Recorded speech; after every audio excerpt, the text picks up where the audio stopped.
The story mentioned that Ren Zu was able to escape his predicament because of hope, but eventually he grew old, and without strength goo and wisdom goo, he could no longer continue to hunt. Even his teeth fell off, making him unable to chew many wild fruits and vegetables. Ren Zu felt death slowly approaching.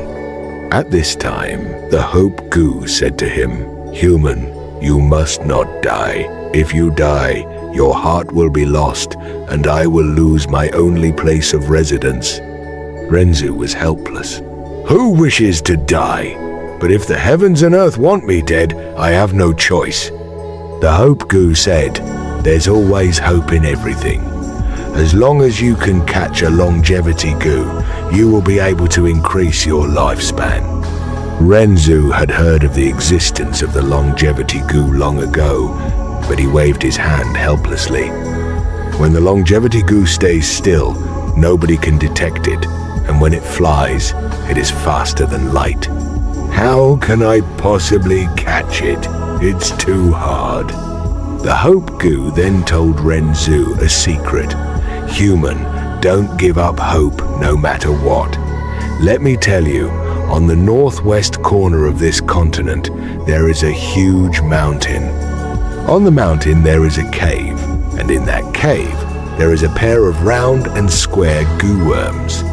As long as you can subdue them, there is no goo in this world that you cannot catch, including the longevity goo."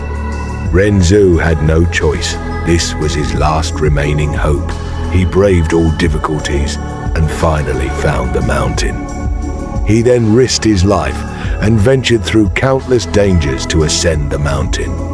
On the mountain top, near the cave entrance, he used his last remaining strength to slowly make his way in. The inside of the cave was completely dark, and one would not be able to even see their own fingers. Ren Zu walked in the darkness.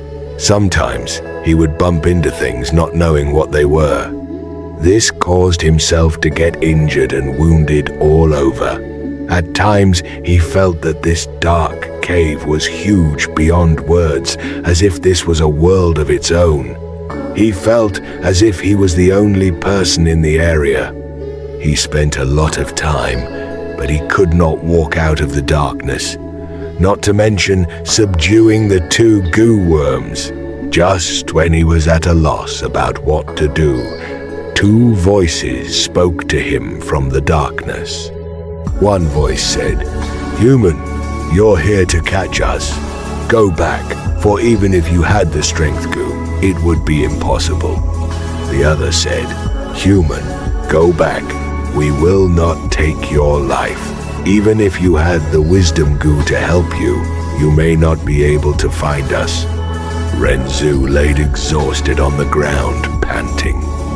"The strength goo and wisdom goo had left me long ago, and I do not have much lifespan left, so I'm at my wit's end. But as long as there's hope in my heart, I will not give up." Hearing Ren Zu's words, the two voices went silent. After a while, one of the goo said, "I understand, human. You have already given your heart to the Hope Goo. You will not give up no matter what." The other continued, "In that case, we shall give you a chance. As long as you can say our name, we will allow you to use us." Ren Zu was stunned. To find their names among all the words in the world, it was akin to finding a needle in a haystack. Furthermore, he did not even know how many words were in their names. Ren Zu quickly asked the Hope Goo, but it did not know either. Ren Zu had no alternatives and had no choice but to randomly guess their names. He said many names and wasted a lot of time, but the darkness did not respond to him, so evidently he was wrong. Eventually, Ren Zu's breath got weaker as he turned from an old man into a dying man. It was like the scene of the evening setting sun. The sun that would slowly descending had already been lowered halfway across the horizon, becoming a sunset. The food he had brought was gradually reduced, his brain becoming slower, and he barely had any energy to speak anymore. The voice in the darkness urged, "Human, you are almost dead, so we will let you go. Using your remaining time, you can climb out of the cave and take a final look at the world. But you have offended us, and as punishment, the Hope Goo shall stay here as our companion." Ren Zu clenched his heart and rejected. "Even if I die, I will not give up hope." The Hope Goo was very touched and answered Ren Zu's call enthusiastically, emitting a bright light. At Ren Zu's chest area, a light began to shine. But this light was too weak. It could not illuminate the darkness. In fact, it could not even cover Ren Zu's entire body, but only engulfed his chest area. Yet Ren Zu could feel a renewed surge of energy gushing into his body from the Hope Goo. He continued to speak, shouting out names, but he was already muddled. A lot of names had already been said, but he could not remember that and repeated them, wasting a lot of effort in the process. As time continued to flow, Ren Zu's lifespan was almost over.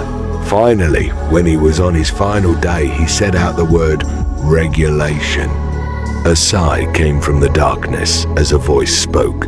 "Human, I admire your perseverance. You have said my name, so from today onwards, I will obey your commands.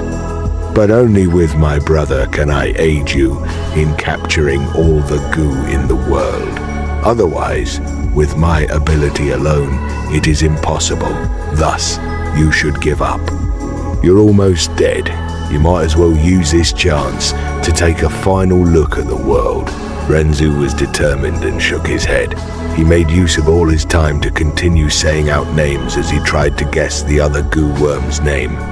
Seconds and minutes went by, and soon he only had 1 hour left.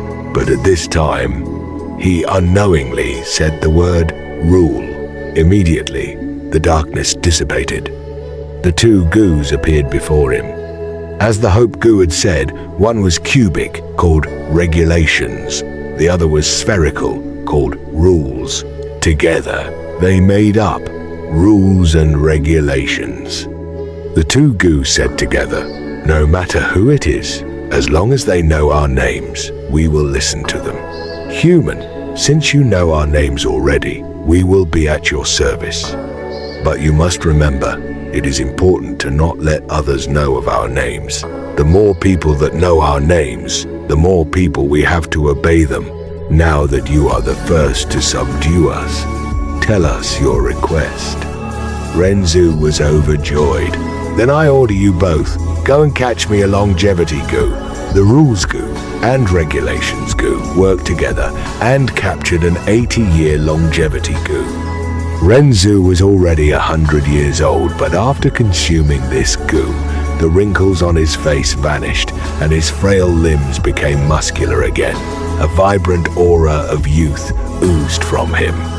With a belly flop, he jumped up onto his feet. He ecstatically looked at his body, knowing that he had regained the body of a 20-year-old.